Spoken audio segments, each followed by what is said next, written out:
The first person that I met from the Ku Klux Klan, I beat him up pretty bad. What have you learned about what leads people to become white supremacists in the first place? Why should we be listening to people who are clearly abhorrent? Isn't it somehow colluding and collaborating with the enemy? Some black detractors. It's not our job to teach white people how to treat us. Well, my response to that is, maybe it's time you need to change the way you approach this. I have an approach that works. How many Klan robes do you have hanging in your closet? Hello and welcome to The Sacred. My name is Elizabeth Oldfield, and this is a podcast about the deep values of those shaping our common life. Today's episode is a special co-production with our friends over at the Larger Us podcast, and I'm joined therefore by the founder and executive director of Larger Us, Alex Evans. We had a wonderful conversation with Daryl Davis, who has been an inspiration in both of our work. Daryl is a really wonderful blues musician who has plays with Chuck Berry, Jerry Lee Lewis, and B.B. King. He's also spent much of his life seeking out and engaging in dialogue with members of the Ku Klux Klan and other white supremacist organizations. As an outcome of these conversations and often friendships, more than 200 people have renounced white supremacy. You should know that there is a depiction. Daryl tells a story of a violent encounter in this interview, and racist language is used in the reporting of that incident. I really hope you enjoy listening. Daryl, I'm always really curious about someone's guiding values. I think they tell us a lot about the trajectory their life has taken. I frame it as what is sacred to you, but you can answer in any way you like. What are the kind of principles that have undergirded your life? Well, I have a lot of principles that guide me, but I think two of the most important ones to me would be trustworthiness and honesty. I look for those in other people, and I try to exhibit those in myself. And I learned that as a child. You know, when people would promise me things to do something and they didn't do it, it was a real letdown because I was really expecting it. But when they would go to extreme lengths to fulfill what they promised to do, that meant a lot to me. And so I would try to also exhibit those kinds of things. If I told somebody I would do something, I would follow through, regardless of how hard or difficult it may be, unless it was just, impossible. I was incapacitated in some way or another. Beautiful. I think trustworthiness feels like a very good thing to be trying to live by, and I am sure it will come up in our conversations of friendship later. Could you tell us a little bit about your childhood and particularly the kind of formative context of having moved around so much? Yes, sure. My parents were U.S. State Department, so I grew up as an American Embassy kid, and I'm 66 years old now. I was born in 1958, but I began traveling around the world at the age of 3. In 1961. How it works is you get assigned to the American Embassy abroad for 2 years, and then at the end of that assignment, you return back home here to the States. You may be here for a year, and then you get assigned to another country for 2 years. So back and forth were the formative years of my life. My first exposure to school was abroad. I did kindergarten and first grade, third grade, fifth grade, seventh grade, all in different countries. And the in-between grades I would do back home. I noticed that my classes overseas contained kids from all over the world. Anybody who had an embassy where we were assigned, all of their kids went to the same school. The one over on this side of my desk might have been from Yugoslavia. The one on this side of my desk might have been from Russia or Japan or China or France or Germany, Italy, Nigeria, you name it. Whoever had an embassy there, all of their kids went to the same school. That was my baseline for what school was supposed to be. And we never had any issues with racism or anything like that. Sure, we looked different. We came from different places. We spoke different languages, but we were kids. We played together. We worked together. We spent the night at each other's house in slumber parties together, things like that. However, when I would come back home at the end of my dad's assignment with my mom and dad, I would either be in all black schools or black and white schools. meaning the still segregated or the newly integrated. And there was not the amount of diversity in my classroom that I had overseas. Even though our U.S. Supreme Court had desegregated schools, they passed desegregation, right? In 1954, 4 years before I was born, schools did not integrate overnight. It took years and years for schools to integrate. Even today, in some parts of my country, in 2024, there's still integration problems, all right?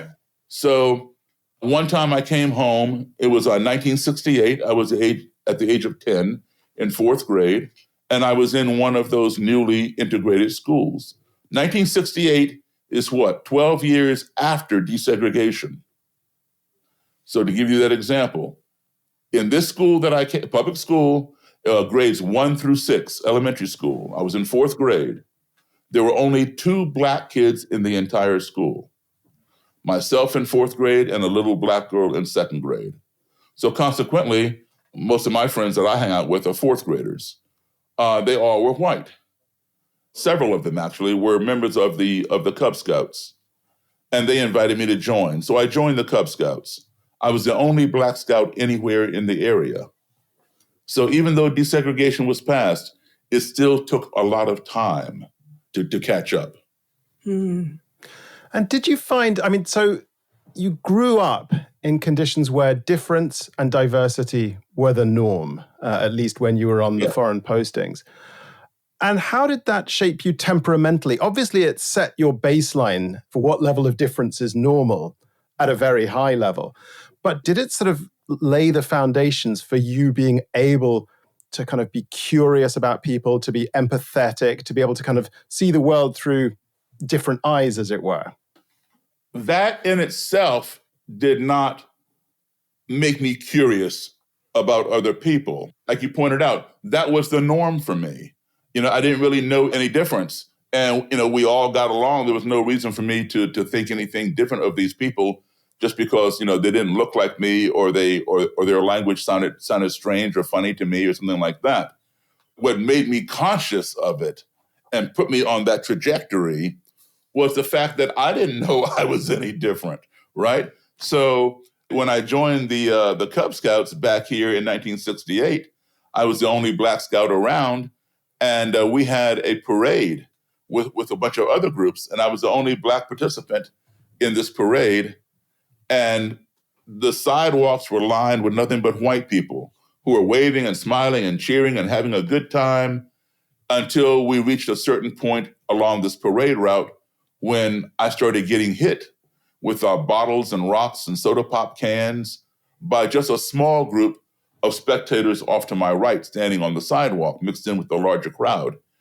And I turned to see who was throwing things at the Scouts. That's what I thought was happening. And I saw this little group of maybe 2 or 3 kids and 2 adults. And my first assumption was, oh, these people over here, they don't like the Scouts. That is how naive I was. It wasn't until my Scout leaders came running over and covered me with their own bodies, these are white people, and quickly guided me out of the danger. It was then that I realized nobody else in my Scout troop was getting some special protection. So now I'm wondering, what did I do? What caused them to do this to me? I thought I had done something. And I'm saying, why are they doing this? I didn't do anything. I didn't do it, And they're like, shh, move along, hurry up, move along. So I moved along. They never answered my question. When I got back home, my mother and father, who were not attending the parade, they had something else to do or whatever, but they had come home by that time I got home. And they're seeing me, with, blood scabs and bruises and stuff. And they're asking me, how did you fall down and get all scratched and scraped up? I told them I did not fall down. I told them what had happened. And they cleaned me up, put Band-Aids on me, and then they sat me down. And they explained to me, for the first time in my life, what racism was. Now, I had never heard the word racism. I was 10 years old. Every 10-year-old kid in this country knows what racism is. I had never heard that word. I had no clue what they were talking about. Furthermore, I didn't believe them because my 10-year-old brain could not process the idea that someone who had never seen me, never spoken to me, who knew nothing about me, would want to hurt me for no other reason than this, the color of my skin? This makes no sense, right? For the first time in my life, I thought my parents were lying to me because what they were saying didn't make any sense. And to further prove that I was right and they were wrong, skin color has nothing to do with it, is the fact that my closest friends, whether they were my friends right there in school here in the States or my friends overseas, my fellow Americans from the embassy or my little Danish or Swedish or French or Norwegian friends, they look the same as those people over here on the sidewalk. They don't behave like that. So skin color has nothing to do with it. Well, I was wrong. And this was 1968. And a lot of things happened in 1968, culminating with the assassination of Dr. Martin Luther King Jr. I saw it. I lived here. I saw the buildings burning down, the violence in the streets, people going crazy. And then I realized my parents had not deceived me. This phenomenon that I never heard of called racism does exist. But what I did not know was why. Why does racism exist? It's just a stupid thing, right? So I want to know why. I formed a question in my own mind at the age of 10, which was, how can you hate me when you don't even know me? And I've been looking for the answer to that question now for 56 years, because I'm 66 years old now. I bought books on Black supremacy, white supremacy, the Ku Klux Klan, racism, anti-Semitism, the Nazis in Germany, the neo-Nazis over here. My books all talked about it, but they did not answer the question to a point of satisfaction for me. And when I would ask people, how can people hate somebody just because of the color of their skin? That makes no sense. Oh, Daryl, some people are just like that. That's just the way it is. Well, that did not placate me, right? So who better to ask that question of than ask someone who would go so far as to join an organization that has a history of hating people, practicing hating people. I'm going to hate the Jews. I'm going to hate the Blacks. I'm going to hate the gays. I'm going to hate the Muslims. Hate anybody who does not look like them or who does not believe as they believe. So that's piqued my interest in the Ku Klux Klan and other similar white supremacist organizations, or just the racist next door who doesn't belong to an organization. How can you hate somebody when you don't know them? And when did you first meet somebody from the Ku Klux Klan? The first person that I met from the Ku Klux Klan, I beat him up. I beat him up pretty bad. What had happened was I'm an adult. I'm a professional musician. And I just finished a gig, and I went to this all-night restaurant to get something to eat about 2 o'clock in the morning. And I'm pulling in to the parking lot. And there on the sidewalk right outside the restaurant, there are about 4 or 5 white guys standing, and they were watching something. There's a woman lying on her back on the sidewalk, and there's a man sitting on her chest, and he's banging her head into the sidewalk and hitting her across the face. And these guys are just standing there watching this. I'm parked, maybe 20 feet away. He was totally oblivious to my pulling my car in, and I'm going to go over there and pull him off. And when I got out of the car, I slammed my car door. He jumped up and looked. And I'm looking right at him. And he says, "You want a piece of me, nigger?" And I said, "Yeah, I do." And he got up and he ran over to attack me. And I let him have it. I beat him pretty severely. Well, then one of those people standing there watching, they went and called the police. They didn't call the police when this white guy is beating the daylights out of this white woman. But when this Black guy beats the daylights out of the white guy, then they go and call the police, right? So the cops came, and I wanted the guy arrested. They would not arrest him. They said, "Well, we didn't see what happened." Something was very strange, and I could not put my finger on it at that time. They would not arrest him. They said, "Well, we just got here. We didn't see what happened, blah, blah, blah." I wanted his address and his name, so they had to give it to me. So they gave me all this information, and they made him leave the premises. They told him if he were to come back on the premises within 24 hours, they would arrest him for trespassing and disturbing the peace. So he left. So I went inside the restaurant. I got a towel, put some ice in there, put it on this lady's head and all this other kind of stuff, took care of her.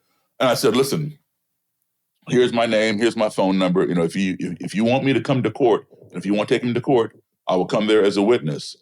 And she said, that'll be fine. I appreciate that. She says, I can testify for you, that he tried to attack you as well.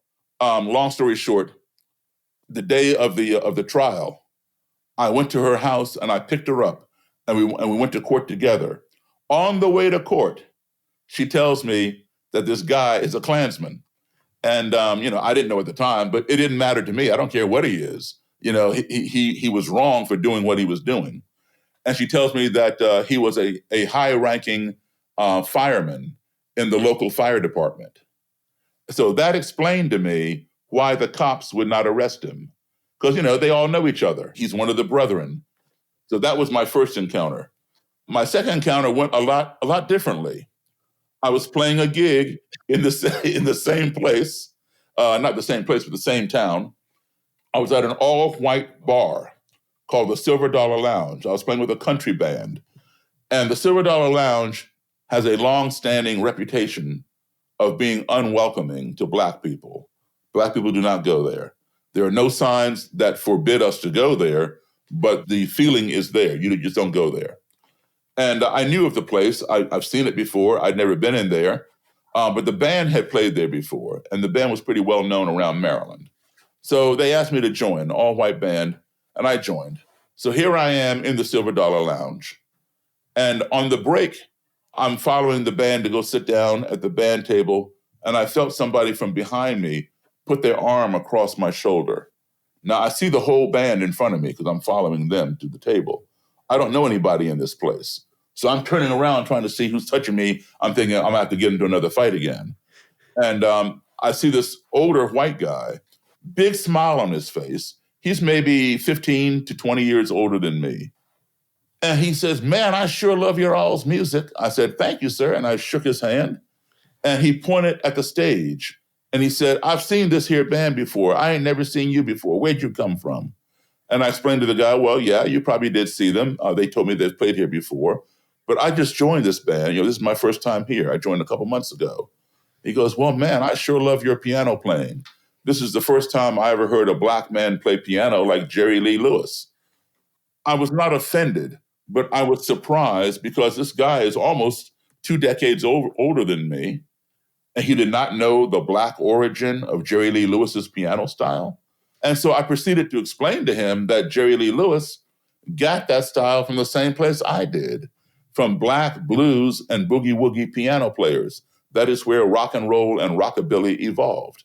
Oh, he did not believe that. I ain't never seen no Black man play like that except for you. Jerry Lee invented that stuff. And I said, look, man, I know Jerry Lee Lewis. He's a good friend of mine. He's told me himself where he learned how to play like that. He didn't believe I knew Jerry Lee Lewis either. But he was fascinated with me. And he wanted me to come back to his table and let him buy me a drink. I don't drink alcohol, but I went back to his table. I let him buy me a cranberry juice. And he paid the lady, and he clinked my glass with his glass and cheered me. And then he says, this is the first time I ever sat down and had a drink with a Black man. And now I'm totally baffled. I'm mystified. Like, first of all, why is he saying that? And second of all, how can this be? By this time in my life, I had sat down with thousands, maybe tens of thousands of white people or anybody else and had a meal, a beverage, a conversation. How can this man have lived this long and never sat down with a Black man? So I said, why? And he did not answer me at first. He looked down at the table. I asked him again. His buddy elbowed him and said, tell him. And I said, tell me. And he looked back at me. He says, I'm a member of the Ku Klux Klan. I started laughing at him because I thought he was joking. I know a lot about the Klan. They don't behave that way. They behave like the guy that I beat up, right? So, this guy is pulling my leg. And while I'm laughing, he goes inside his pocket and produces his wallet and flips through it. And he handed me his Klan membership card. And I realized, oh, this is real. This is not funny anymore.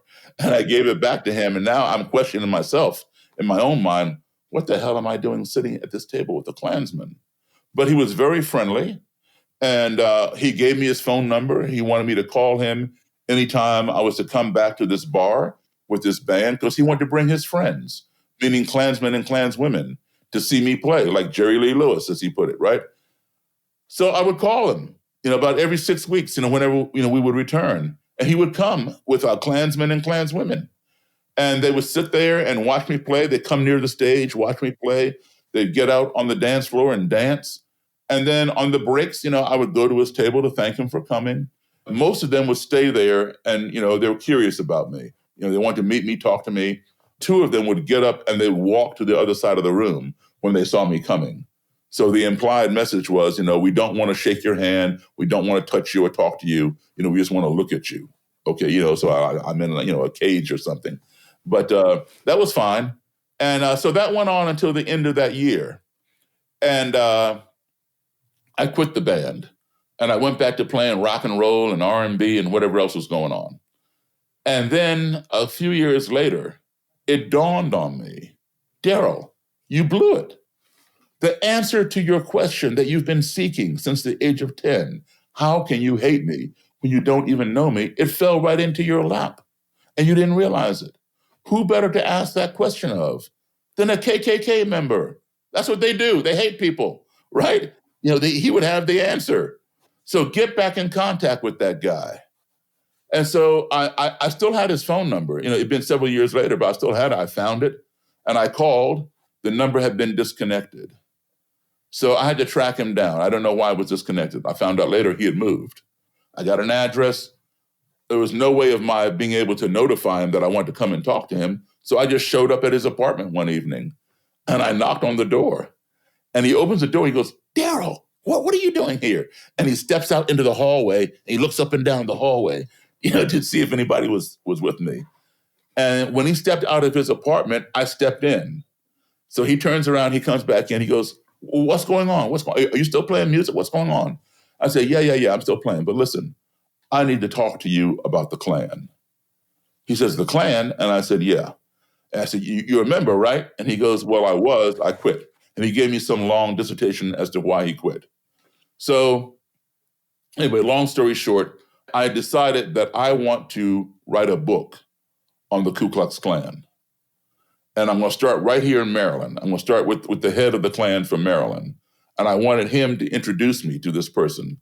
This person's name was Roger Kelly. And so he did not want to do that. And he was fearful for his own safety and my safety. And I said, but you're not a member anymore. He goes, it doesn't matter. I cannot take a Black man to Roger Kelly. And I said, I'll tell you what, give me Mr. Kelly's phone number and address. I will go there myself. He said, Daryl, I can't do that. I begged and pleaded with this man. Finally, he gave it to me on the condition that I not tell Mr. Kelly where I got his personal home information and stuff. I said, okay. And he warned me. He said, Daryl, do not fool with Roger Kelly. Roger Kelly will kill you. And I said, well, that's why I need to see him. Why would he kill me just because of the color of my skin? I have to understand this. What do you think? You use this phrase, which has really stuck with me because I aspire to it. You say, I get curious, not furious. That's right. It's so key in your story how much this question has bugged you. Just like wanting to find the answer was sufficiently motivating for you to go and see someone who could have killed you and later make friends with him. I was friends with people who looked just like Roger Kelly. Yeah. And so that debunked my theory. Well, I didn't have the theory that the color of somebody's skin makes them who they are. Yeah. Now, they think that the color of my skin makes me who I am. They think I'm a criminal. I'm a drug dealer. I'm a pimp. I run around raping white women, and I'm on welfare. I'm a criminal. I'm, all these other things just because I'm inferior, just because of the color of my skin. That's what makes them a supremacist. They are supreme. They are superior. So if somebody is superior, well, then who is inferior? Somebody of a darker skin color, for them. I don't think like that. The fact that I had friends that looked like Roger Kelly told me skin color has nothing to do with it. The fact that this one Klansman was very nasty to me and tried to attack me, and I had to violently beat him down, then this other Klansman was putting his arm around me, wanting to buy me a drink and hang out and give me his phone number, and call me when you're playing here again. I want to bring my friends. So they were the same color. Yeah. If I can see a difference in people of the same color, why can't you? That was my mentality. I was very naive, as I pointed out. I didn't know why people were throwing rocks at me, right? I would know today, but I didn't know back then. And that's why it's so important for people to understand my background. I was around diversity. That behavior did not exist, right?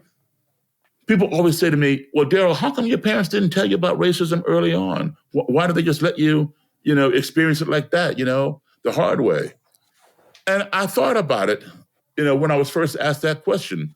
Like, how come my mom and dad didn't prepare me for this?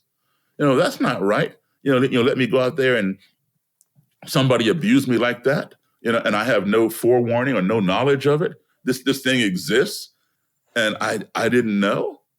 Initially, I was curious, and I was a little upset that I did not know this, and my parents had not prepared me. But in retrospect, again, I'm glad that it worked out this way. Let's say that my parents had told me, Daryl, we're living in a time now where things are not equal. There are going to be some people who are not going to like you, and they may treat you bad, they may hurt you, they may call you names just because of the color of your skin. These are white people who have a problem with Black people. We've gone through segregation, blah, blah, blah, blah, blah, blah, all these riots, etc. If they had told me that, would I be looking at every white person I see and maybe, be a little leery of them? Because I've already been inundated with a preconceived prejudice, right? Prejudge people. And now I'm judging them. Okay, well, white people, a lot of them don't like Black people. A white person killed Martin Luther King, and now all these riots are happening. Maybe I should be, yes, there's some good white people in the world, but maybe I just should not trust them until they prove themselves or whatever. So I'm prejudging somebody. Well, that is exactly what the Ku Klux Klan does. They see my skin color and they already make an assessment about me. Yeah. So I'm glad my parents did not plant that prejudice in me. Yeah. So when you went to see Roger Kelly, we're really interested in what is the actual postures and practices that you're adopting when you're befriending someone who is not just different skin color from you, like completely different way of seeing the world, because your reaction to the Klan member in the bar of not just standing up and flipping the table, of staying in conversation with him and getting to the point where Roger Kelly was able to hand over his robes to you. What do you think it is about how you approach those encounters that enable that, seeing each other as complex human beings, not just the signifiers of groups? What's going on in that moment of befriending, of encounter? So let's understand something. I never set out to befriend any Klan people. Mm-hmm. I never set out to convert any Klan people. When you see my name in the media or whatever, it says, Black musician converts X number of white supremacists or KKK members or whatever. No, that is not true. I did not convert anybody. I for over 200 people to convert themselves. When we were children, you and I and Alex and anybody that we know, we've heard the expression, a tiger does not change its stripes. A leopard does not change its spots. This is very true. That's who the leopard is. That's who the tiger is, right? I was under the notion that a Klansman does not change his robe and hood. That's who he is. I don't want to change somebody. All I want to know from you is how can you hate me when you don't even know me? That's all I want to know. You give me the answer. I thank you, and we go our separate ways. I never see you again. I just want to put closure. Exactly. Okay. I had no intentions of being friends with these people. Now, I was wrong. Yes, a tiger does not change its stripes. Yes, a leopard does not change its spots. They were born with those stripes and spots. That's who they are. A Klansman, on the other hand, is not born with that robe and hood. They acquire it. They learn it. And what can be learned can be unlearned. I did not realize that when I went into this. And all I wanted to do was learn from them why they hate me, and without even knowing me. And over the course of time and conversations and interviews, I saw things changing with them. It's very interesting how it works. I've been doing this, interviewing these people now. The whole thing started 56 years ago, but I've been dealing with them now. It'll be 45 years, next year in 2025. I've seen this process many times. When somebody thinks they're better than you, they're superior to you, a supremacist, and you're inferior, they don't ask you any questions. You ask all the questions. Like for example, if I ran into you all on the street, and I say, "Hey, Alex, how you doing?" You say, "Hey, I'm doing fine. How are you doing?" Or "Hey, Liz, what's new?" And you tell me what's new in your life, and you'd ask me what's new in mine. It'd be a two-way conversation, right? Not with supremacists, unless it's another supremacist talking to them. But if you are an inferior person, if you ask them what's going on, they're going to tell you what's going on, but they're not interested in what's going on with you because you are inferior. So during the interview, it'd be kind of like a one-way thing. I'd ask questions, they would answer, but they didn't want to hear my opinion or what do you think, right? And this went on for a while. And then one day, I said, so what do you think about Jimmy Carter or Bill Clinton's whatever policy on? And they tell me what they think, and then they say, well, what do you think, Daryl? I'm like, whoa, you caught me off guard. You want my opinion on something? I've made one little modicum of progress because now they're interested in me. So again, here comes the trust and honesty. I give them my answer. And if I know something for a fact, I will tell them, I know this for a fact. And I will give them the evidence that proves it to be true.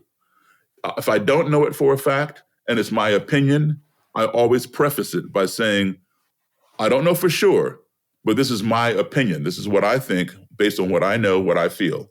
That way I cover myself, because if my opinion ends up being wrong, it just further enforces what they already think about me.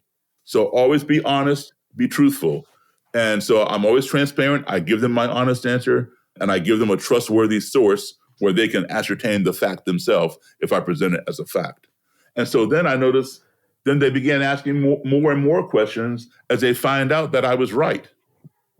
And then guess what happens, right? They go home and they think, I just had a conversation, a 3-hour conversation with a Black man, and we didn't come to blows. Yeah, maybe we argued, we got a little loud, but we didn't get violent. And you know what that Daryl guy said is true. Oh, but he's Black. But what he said made sense. Oh, but he's Black. So they're experiencing a cognitive dissonance. They know what I said is true. They know what I said made sense. But what holds them from adopting it is my skin color.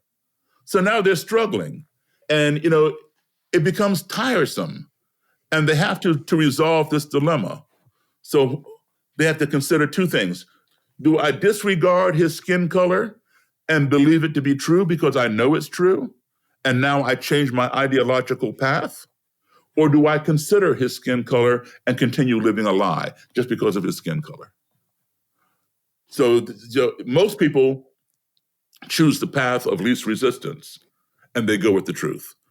There are those who just don't want to accept the truth because they've been in this thing for so long. Now, if you are a leader in the Klan, you hold some high up position, exalted Cyclops, Great Titan, Grand Dragon, Imperial Wizard, it is harder for you to give up power because you've sat on the throne of power for so long, right?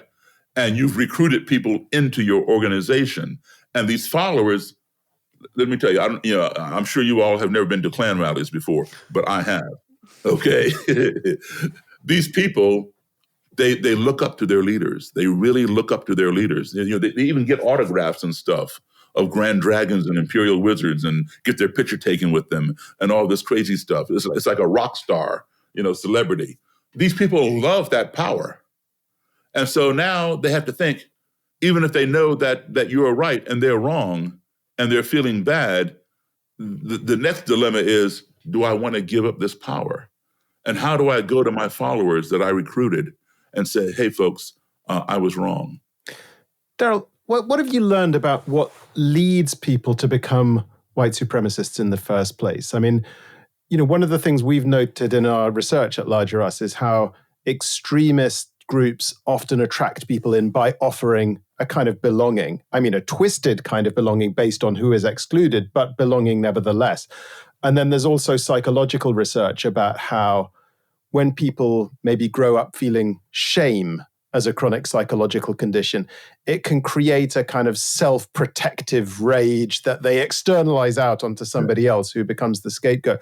Are these things that you have seen in your conversations with white supremacists, or do you have a kind of different theory of where this comes from in people in the first place? You're absolutely right. There is a lot of that. Okay, a lot of that. People want to belong. They feel ostracized by society. Where do I fit in? And that's exactly what the Klan looks for. People who are vulnerable, who are looking for something. All right. So yes, you're right about that. The psychological thing of being shamed. Yes, there are many reasons, and I'll give you a few more, other than the ones that you just gave, which are 100% valid. It could be a family tradition. My grandfather was in the Klan. My father was in the Klan. I'm in the Klan, and my kids are going to be in the Klan. So a family tradition passed down, right? It's just the way it is, as people would tell me, right? Or like, I have some Jewish friends, and some of them keep kosher, and some of the younger ones. And there are some Jewish people who don't keep kosher. And so I asked the ones, so why do you keep kosher? And they said, well, my grandmother did it, and my mom did it, and I do it. It's just, I don't know why, we just do it. So tradition, that's one reason. They might move into a town where is a stronghold for the Klan. They run everything in the town. So now you're a newcomer in that town. You want to live there. You want to do business there. You want to assimilate. So, you have to join the local chamber of commerce. You join the local country club. You join the local KKK. And that, gets you in. It's sort of like a gang. Some towns are run by gangs. And when you move on that block, you want to be a part of that gang to defend from other gangs. That's one reason. Another reason is economic. I'll give you an example. We have a lot of coal mining towns in this country. And most of your coal miners, at least back in the day, were white people. And they go right to the coal mines right out of high school. They've been doing it for generations and generations, right? And so now you have people coming into the country, immigrating here legally or illegally, and they want work. And these coal mining companies are greedy. They say, you know what? Let's lay off our workers, who are all white, right? And hire those people, because we can pay those people this much money. We're already paying our people this much money. Let's pay them this much money, because this much money is a lot of money in their country. Now, these white people, all they know is coal mining. So they cannot get another job. They're not trained in anything else. So now they're out of work. And the bank is knocking on the door, for the loan for the house or whatever. They don't have the money. The Klan will come into a town like that, and they will hold a rally. And they will say, well, the blacks have the NAACP and the Jews have the ADL. Nobody stands up for the white man but the Ku Klux Klan. Your job is not gone, but you're gone. Some racial epithet has your job. Why does he have your job? You've been there for years. Your family has been there for generations. Why is your job gone? Why is he there? Come join us. We'll get your job back. So these people who were never prejudiced before, they were happy people. They were working, they were making money, they were feeding their family, they were putting clothes on their kids' back. They had no racist bone in their body. But now they're out of work, and they're being told, you can't even put food on your family's table. You can't put clothes on your kids' back because of that as your job. Come join us. We'll get your job back. They had no right to do that to you. That person's not even American, right? So these people who were never racist, they began thinking, well, they do have a point. My job is still there. My job wasn't terminated, but I was terminated. Well, I don't have any other job. They said they'll get my job back. What do I have to lose? Give me an application. And then they go through the initiation process, take a blood oath, and that becomes their family. Daryl, you speak so persuasively about, even just what you've just said shows your ability to empathize with people, right? To put yourself in their shoes, to see the world from where they're coming from. And I know that's the fruit of years of listening and seeking to understand because you were driven by curiosity. And both in my work on the sacred, where I have guests which some of the audience find incredibly difficult and are sometimes angry that I would be seen with them, that I would somehow legitimize them by listening to them. Mm-hmm. And in the Larger Us program, and in the call of this kind of work, which is hard inner work, right? It requires you to steady yourself. It requires you to have a stable sense of self. It requires you to get your fight or flight under control so that you're able to respond with curiosity, not with furiosity. That this is the work of being a bridge builder, and someone can cross divides. But the pushback we get at Larger Us, and that I sometimes get, and that I know that I'm sure you get, is why should we? Particularly you as a Black person, why should you be doing the work to go to the Klan? Why should we be listening to people who are clearly abhorrent? Isn't it somehow colluding and collaborating with the enemy? Yes, I get that. I do have my share of detractors, no question about it. Okay, and sometimes I've been able to make friends out of my detractors and supporters, and then there have been times people on both sides will go to their grave, feeling hate and racism and violence and detraction and whatever else. People say to me, for example, especially some Black detractors say, it's not our job to teach white people how to treat us. Well, my response to that is, yes, you are absolutely right. It shouldn't be anybody's job to teach somebody how to treat us. Okay, but when you have been mistreated for 400 years, and you're still being mistreated 400 years later, maybe it's time you need to change the way you approach this. So I have an approach that works. How many Klan robes do you have hanging in your closet? That's the dent I've put in racism. What have you done? And that kind of shuts them up. Yeah, there's a strong effectiveness argument here. To your point, Liz, how can you be seen with these people? You're against them and they're against them, and you put yourself in a platform that your detractors feel that you are platforming them and enabling them and colluding with them or whatever. The people who would argue with you about that and be your detractors, if you were to ask them, don't you wish those people did not exist or could change or see the light? Most of them would say yes. I would hope they would see the light one day. Well, how are they going to see the light without seeing the people who are already enlightened? You know what I mean? So you are the light that they need to see. That gives your detractor another perspective. Now, another thing is this, and you had mentioned, about how people are perceived, Alex. We've all heard the expression that one's perception is one's reality. And that is very true. Whatever somebody perceives becomes their reality. Even if it's not real, it's still their reality. And if you know it's not real, and you try to tell them that, you're going to get resistance because they think it's real. They know it's real in their mind, right? And so you are attacking them by attacking their reality. And that is a big problem that most conflicts have, whether it's racial, whether it's abortion, pro-choice, whether it's political, whatever it is.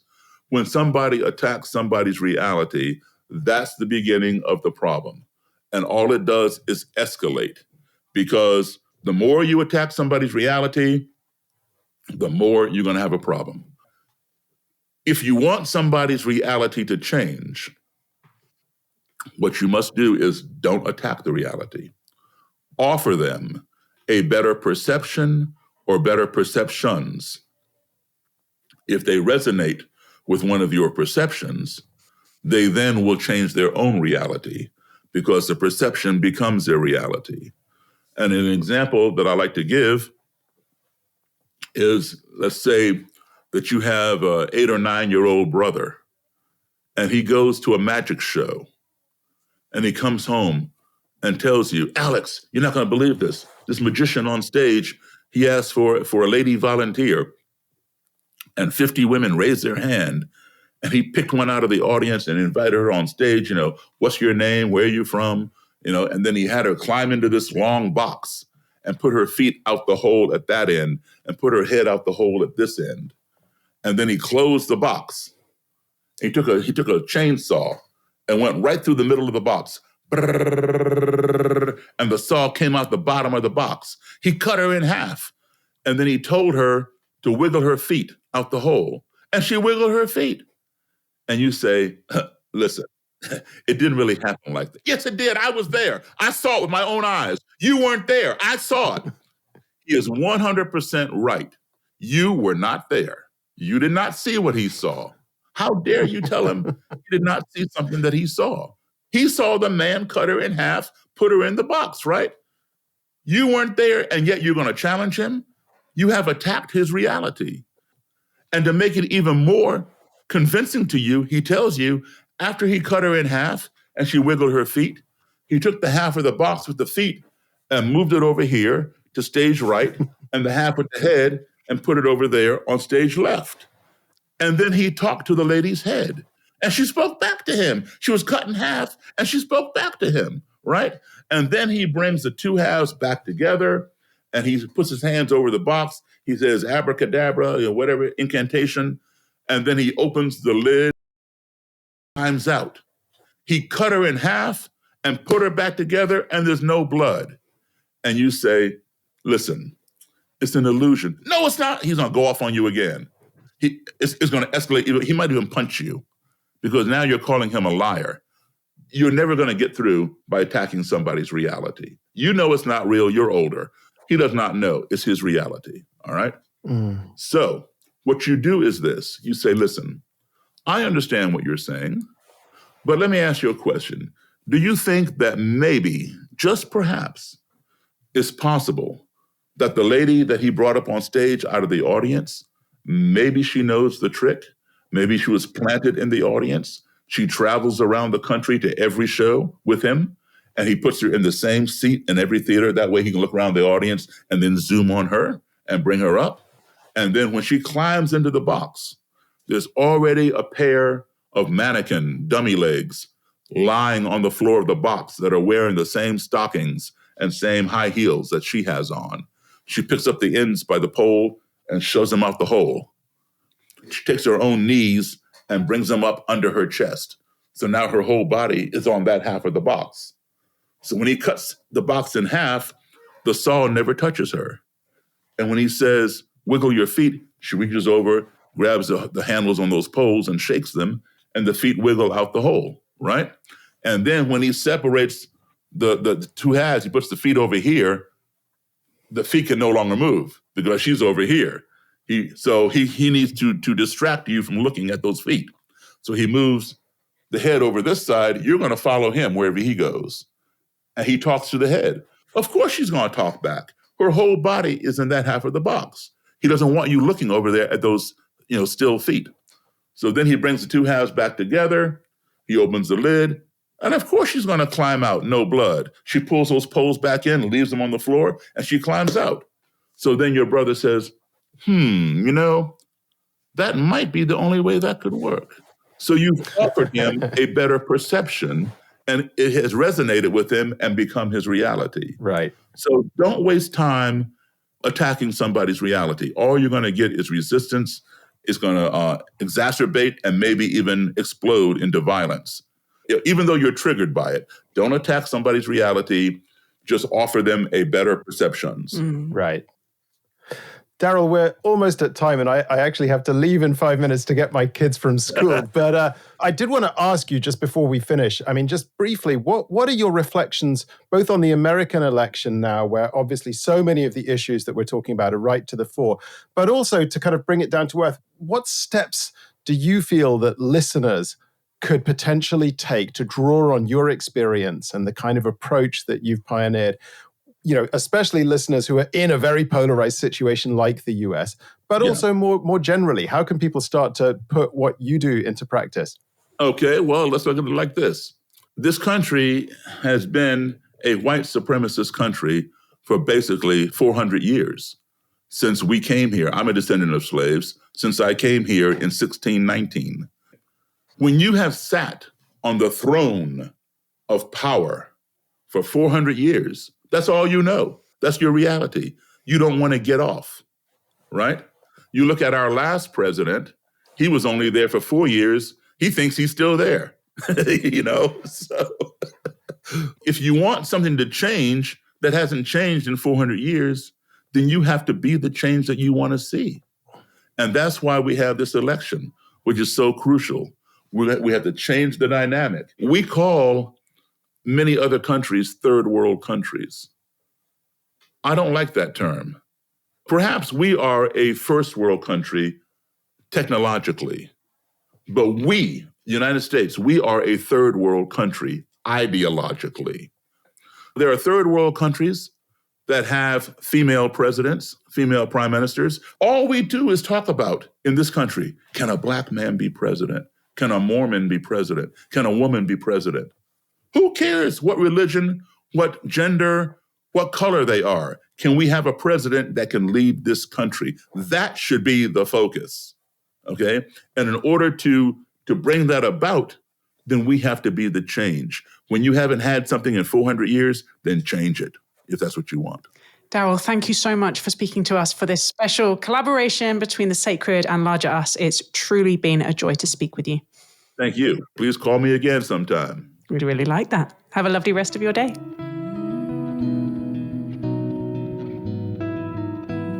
Wow.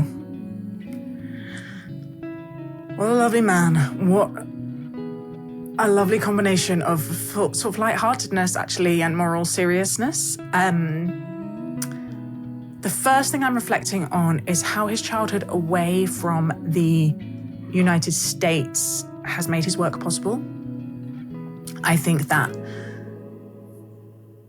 it was reminding me of an interview I did with Tomowa Oluwade, who is a writer. He wrote a book called This Is Not America, and he's a black man who grew up in Africa, in Nigeria, I believe, before moving to the UK. And he talks about when you grow up in a majority black environment, being a black person is not a salient part of your identity because everyone's black, you're just a person, and how that shaped his thinking about race. And Daryl, many of the postings that his dad had, he was in the security services, was in Africa. He spent the majority of the time on those postings in his childhood in Africa. And he therefore grew up in kind of black majority countries. And also, as he said, with the children of diplomats, right? People from all over the world. And therefore his blackness was not, his experience of that was very different than if perhaps he'd grown up in the US as a minority. And I wonder how much that has enabled him to do the work he does, right? How that slightly changed his script. That, he told that story about not believing his parents that racism existed because it seemed so illogical and irrational to him. And I love how his response was curiosity. Well, I just have to answer that question because it's clearly so ridiculous. He received it at an age where it seemed possible for him not to internalize it, not to take on some of that sense of inferiority that the racist culture around him was trying to tell about him, but also neither kind of reject it with anger, which would have been entirely understandable, but just to be curious about it. I love curiosity as a posture. I think it's such a beautiful, wonderful thing. I first started thinking about it seriously in a book by Elizabeth Gilbert called Big Magic, about creativity, about following your curiosity as a key thing in living a creative life. But when we demonstrate curiosity towards other people, there's an inherent humility to it because we're assuming we don't know everything. We're assuming that there's something for us to learn. And it requires us to listen in order to find out, right? This first step, Daryl didn't set out to make friends with Klans people. He set out to answer a question. And in order to do that, he had to listen. And in listening, a relationship was formed. And he listened for a long time before these white supremacists ever asked him a question back. But they did eventually. And in so doing, he began to shift their perceptions. He began to shift their reality. I wrote a Substack piece a little while ago called Friendship is My Theory of Change.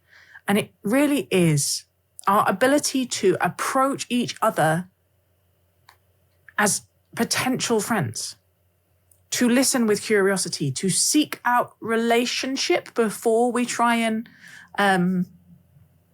accuse or blame or reject. And there's a phrase I use from a parenting expert called Dr. Laura Markham, which is connect before you correct.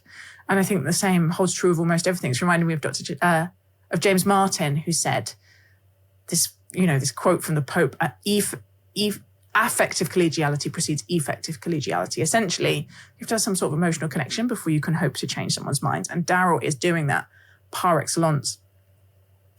And as he was talking, he said a couple of things that was really reminding me of this particular psychological insight I've been sitting with recently. He said, when you're attacking someone's reality, you're attacking them. And that the people who talked about a particular story about what a black man was like, and then he came in and messed up that story because he was clever and smart and trustworthy and honest, right? And there is a model of cognition called predictive processing, which is, I'm no expert, but I gather is fairly well attested. And it's this idea that the brain is constantly throwing out guesses about what the world is like, predictions, kind of working models. Stereotypes is one of them, right? But about everything, it's really exhausting for us to be taking in all of the messages that the world is sending us through our senses and sorting through them and sifting through them all the time. So instead, the theory goes that our brain comes up with guesses, and then when we I'm struggling to resist the machine language in this because I'm a little bit resistant to machine language, but it's very embedded in the model. So I'm just going to have to surrender to it for the minute. When we get error messages, basically when our model clashes with something that we encounter in the world, for example, when the Klansman's model of a black man turns out not to be correct, there's two things we can do with that. We can reject it, which people often do, that we can go through all kinds of lengths to protect our model, to get the sense that we're right. This is cognitive dissonance, I believe, is what's happening in this moment. Or we can allow our mental model to change and expand and our horizons to open up, and we can learn something about the world or about the person in front of us. But that takes a lot more energy. I also think it takes a lot more courage because it requires us acknowledging that we were wrong, which is why starting from curiosity is so helpful. And that moment when someone's model is changing, when their guess about the world is being shown, as it always will be, to be faulty and partial, says a lot about someone's character. And it's very easy to feel destabilized and fearful when your mental model of the world is shown to be false. And I think it seems like what Daryl is amazingly able to do is almost pastor people through it. He is actually a Christian. He's talked about it in various places, although he doesn't talk about it a lot. I wonder if it's part of what makes him able to do this work. But he's able to stay with someone while they go through this very destabilizing thing of changing their understanding of what a black person is, and therefore eventually changing their whole belonging, right? Leaving these organizations which have built communities around believing that black people are inferior. And so I wonder if you recognize in yourself that you have mental models or stereotypes or assumptions or prejudices about certain people and groups.